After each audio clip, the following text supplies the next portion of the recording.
अस्सलाम वालेकुम dear students, कैसे हैं आप। उम्मीद करता हूँ आप ठीक ठाक होंगे, खैरियत से होंगे। डियर स्टूडेंट्स, आज हम करेंगे chapter number 2 ninth class chemistry के एक्सरसाइज के short question. Dear students, exercise में सबसे पहला शॉर्ट क्वेश्चन है कैथोड रेज पर चार्ज की नोयत क्या होती है, यानी कि कैथोड रेज पर कौन सा चार्ज होता है। तो डियर स्टूडेंट्स, ये हमने उसकी प्रॉपर्टीज में पढ़ा था कि इलेक्ट्रिक और मैग्नेटिक फील्ड में इन रेज का झुकाव जो होता है वो पॉजिटिव प्लेट की तरफ होता है, जिससे ये साबित होता है इन पर नेगेटिव चार्ज है। तो कैथोड रेज पर कौन सा चार्ज होता है, नेगेटिव चार्ज होता है। कैथोड रेज के 5 ख्वाहिश बयान करें। ये वैसे शॉर्ट क्वेश्चन में नहीं आने वाला, लॉन्ग क्वेश्चन में आने वाला क्वेश्चन है और ये आपको इजीली बुक से मिल भी जाएगा। ठीक है, जहाँ पे कैथोड रेज की दरियाफ्त है ना, वहाँ पे आपको मिल जाएगा। उसके बाद स्टूडेंट सवाल नंबर 3 है, फास्फोरिक आयन का एटॉमिक सिंबल लिखा हुआ है और इसमें अब बतानी क्या चीज़ें, कितने प्रोटॉन्स हैं, इलेक्ट्रॉन्स हैं और न्यूट्रॉन्स हैं। तो डियर स्टूडेंट, चूँकि यहाँ पे एटॉमिक नंबर कितना 15 है, तो प्रोटॉन्स की तादाद भी कितनी होगी, 15 ही होगी ना। ठीक है, और पहले इसमें कितने हैं, जो इलेक्ट्रॉन है वो 15 थे, 15 3 और ऐड हो गए, तो यानी इलेक्ट्रॉन की तादाद कितनी बन जाएगी, 18 बन जाएगी। ठीक है, क्योंकि अब पहले से 15 इसके पहले से 3 और इसने जज़ब की हुई है, ऊपर 3 माइनस चार्ज है, तो ये टोटल 18 बन जाएगा।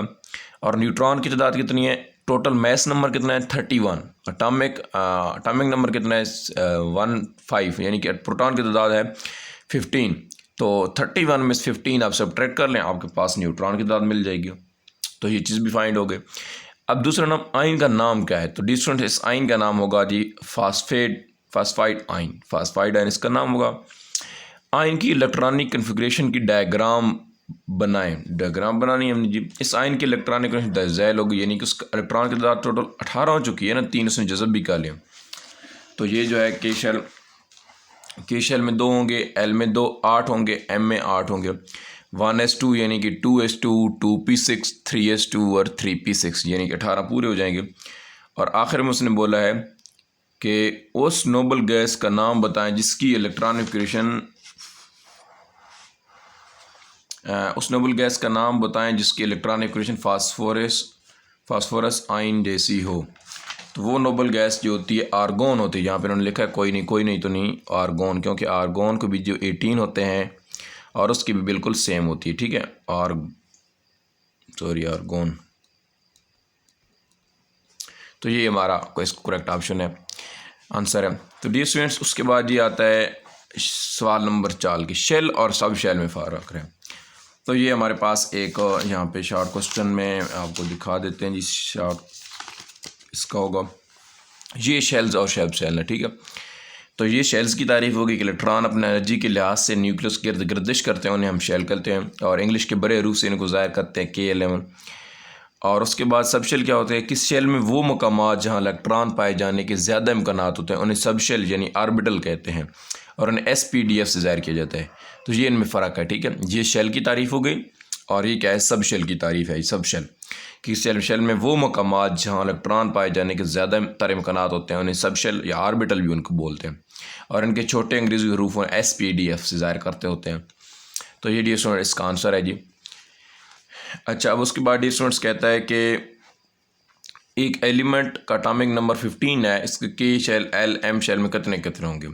तो एटॉमिक नंबर चूँकि 15 है तो इलेक्ट्रॉन की तादाद भी 15 होगी, इसलिए पहले में 2 यानी K में 2 हो जाएंगे, L में 8 हो जाएंगे और M में 5 हो जाएंगे। ठीक हो गया, पूरी इलेक्ट्रॉनिक कन्फिग्रेशन होगी। सवाल नंबर 6, Al+3 की इलेक्ट्रॉनिक कन्फिग्रेशन लिखें, सबसे बैरून शेल में कितने इलेक्ट्रॉन हैं। तो डियर स्टूडेंट, हम पता है कि एलुमिनियम के जो इलेक्ट्रॉन्स होते हैं वो कितने होते हैं, 13 होते हैं, +3 यानी कि 3 चले गए, तो 3 जब चले जाएंगे बाकी कितने बच जाएंगे, 10 बच जाएंगे। इसकी हमने इलेक्ट्रॉनिक कन्फिग्रेशन लिखनी है।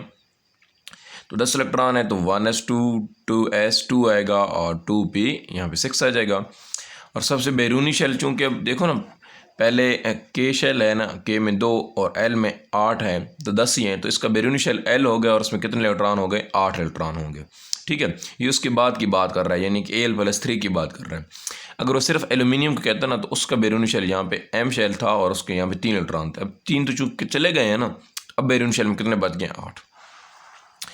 उसके बाद डी स्टूडेंट सवाल नंबर 7 है, मैग्नीशियम की इलेक्ट्रॉनिक कन्फिग्रेशन 282 है, इसके सबसे बैरूनी शेल में कितने इलेक्ट्रॉन हैं। तो देखें, चूँकि लास्ट शेल में 2 नज़र आने हैं तो बैरूनी शेल में 2 ही इलेक्ट्रॉन होने हैं। दूसरी चीज़, इसके सबसे बैरूनी शेल के किस सब शेल में कितने इलेक्ट्रॉन मौजूद हैं? तो इसका सबसे बैरूनी शेल एम शेल के सब शेल एस में 2 इलेक्ट्रॉन होते हैं। बैरूनी शेल की कंडीशन 3s2 होती है, यानी किस किस इलेक्ट्रॉनिक कंडीशन है 1s2 2s2 2p6 3s2। तो ये सबसे बैरूनी शेल एम शेल होगा और उसके सब शेल एस में 2 इलेक्ट्रॉन होंगे। अच्छा, लास्ट वाला, मैग्नीशियम क्यों इलेक्ट्रॉन देने की सलाहियत रखता है, यानी कि इलेक्ट्रॉन क्यों लूज़ करता है? तो उसकी वजह यही होती है कि इसके वैलेंस शेल में 2 इलेक्ट्रॉन होते हैं, इसको 6 इलेक्ट्रॉन की ज़रूरत होती है, वो इसको देता कोई नहीं है, इसलिए ये अपने 2 इलेक्ट्रॉन खारिज कर दिया। क्योंकि इसके आखिरी शेल में 2 इलेक्ट्रॉन होते हैं और आप अपना आखिरी शेल मुकम्मल करने के लिए ज़्यादा इलेक्ट्रॉन की ज़रूरत होती है, इसलिए वो सिर्फ 2 इलेक्ट्रॉन देकर इलेक्ट्रॉन इक्वेशन मुकम्मल कर ले, यानी कि नोबल गैसेज जैसी इलेक्ट्रॉन इक्वेशन हासिल कर लेता है। अच्छा, जब कोई इलेक्ट्रॉन खारिज करता है या हासिल करता है तो उस पर चार्ज की नोयत क्या होती है? तो ये मैंने पढ़ा हुआ है, जब कोई खारिज करेगा उस पर पॉजिटिव चार्ज आएगा यानी कि टाइन बन जाएगा, और जो कोई एटम इलेक्ट्रॉन हासिल करेगा उस पर नेगेटिव चार्ज आएगा यानी कि एनानाइन बन जाएगा ना। अच्छा, उसके बाद जी सवाल नंबर 9 इंपॉर्टेंट सवाल है, 235 यूरेनियम जो है वो किस मकसद के लिए इस्तेमाल किया जाता है? तो ये जी यूरेनियम पर सुस्त रफ्तार न्यूट्रॉन की बूझ चाड़ करके बिजली पैदा की जाती है और इस मकसद के लिए न्यूक्लियर फिशन में इस्तेमाल किया जाता है, ये इसका इस्तेमाल है जी। एक मरीज़ को गोइटर इसकी तशखीस कैसे करेंगे? तो ये आइसोटोप्स का इस्तेमाल है जी। गोइटर की तशखीस के लिए हम आयोडीन का इस्तेमाल करेंगे, आयोडीन 131। पॉजिटिव रेज़ की खुशियात लिखें, तो डी स्टूडेंट ये आपको बुक में आसानी से मिल जाएंगी, यानी कि किनार रेज़ की जो खुशियात है वही पॉजिटिव रेज़ की खुशियात हैं।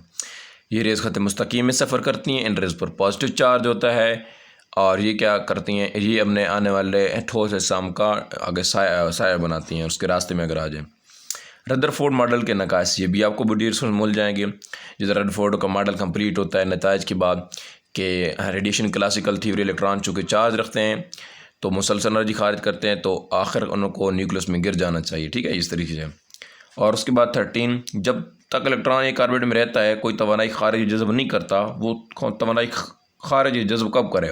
तो ये बोहर के एटॉमिक मॉडल से रिलेटेड क्वेश्चन है, उनके एक पेसुलेट्स है कि जब इलेक्ट्रॉन अपने ऑर्बिट से बैरूनी ऑर्बिट में जाए तब वो जज़ब करेगा। अब देखो ना, यहाँ इलेक्ट्रॉन में घूम रहा है और यहाँ अगर इससे इसमें जाएगा ना, इस बैरूनी शेल में, तब इसको इलेक्ट्रॉन एनर्जी जज़ब करनी पड़ेगी, और अगर बैरूनी वाले से अंदरूनी में आएगा तो तब ये ऑर्बिट्स में एनर्जी तवानाई क्या करेगा, फिर वो खारिज करेगा। तो ये डियर स्टूडेंट्स क्वेश्चन नंबर 13 हो गया, और ये इसके एक्सरसाइज के शॉर्ट क्वेश्चन थे जी। डियर स्टूडेंट्स चैप्टर नंबर 2 जो है हमारा एटम का स्ट्रक्चर वाला। तो डियर स्टूडेंट्स उम्मीद है आपको समझ आ गई होंगी। इंशाल्लाह मिलेंगे अपनी नेक्स्ट वीडियो में। अपना बहुत सारा ख्याल रखिएगा। अल्लाह हाफिज़।